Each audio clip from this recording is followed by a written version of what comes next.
મત માટે, વોટ માટે તુષ્ટિકરણની રાજનીતિ નહીં, અને બીજી તરફ છે તુષ્ટિકરણની રાજનીતિ.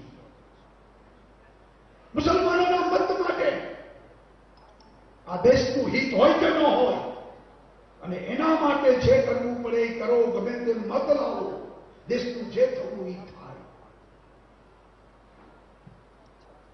અમે કહીએ છીએ 130 કરોડ દેશવાસીઓ, એનો વિકાસ, એની પ્રગતિ, justice for all, appeasement for none, સર્વને ન્યાય. અમે કહીએ છીએ કે આ દેશના સંસાધનો ઉપર ગરીબોનો અધિકાર, પેલા ગરીબ એની ચિંતા. અને એ લોકો કે છે, મનમોહનસિંહે કીધું હતું કે મારી સરકાર સચ્ચર સમિતિના રિપોર્ટના આધાર ઉપર સંસદમાં આપેલું ભાષણ છે કે આ દેશના તમામ સંસાધનો ઉપર પેલા મુસલમાનોનો અધિકાર રહેશે. શું કામ?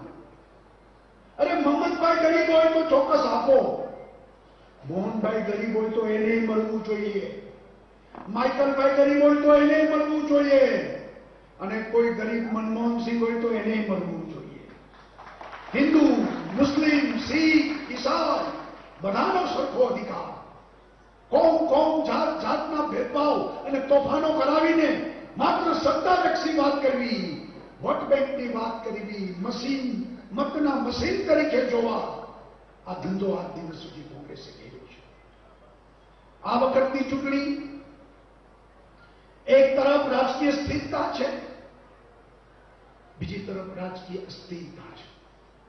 સ્થિરતા એટલા માટે અમે તો કહી દીધું છે कि अब की बार फिर से मोदी सरकार, मोदी हमारा नेता છે, મોદી વડાપ્રધાન બનશે.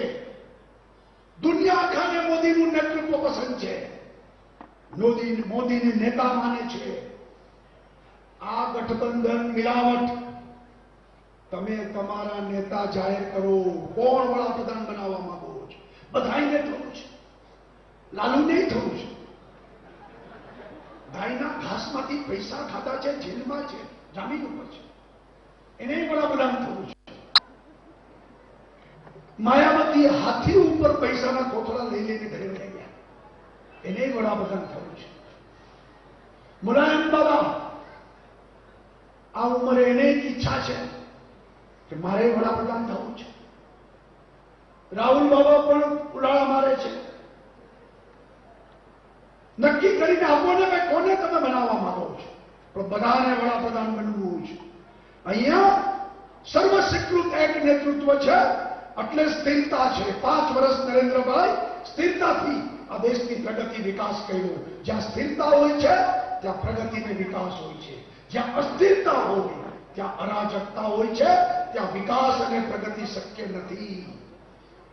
આ જો ભૂલથી બધાને બહુમતી મળી ગઈ ને, તો સવારનો વડાપ્રધાન જુદો, બપોરનો જુદો, સાંજના જુદા, અને રાતો કા રાજા તો ચોથો હશે.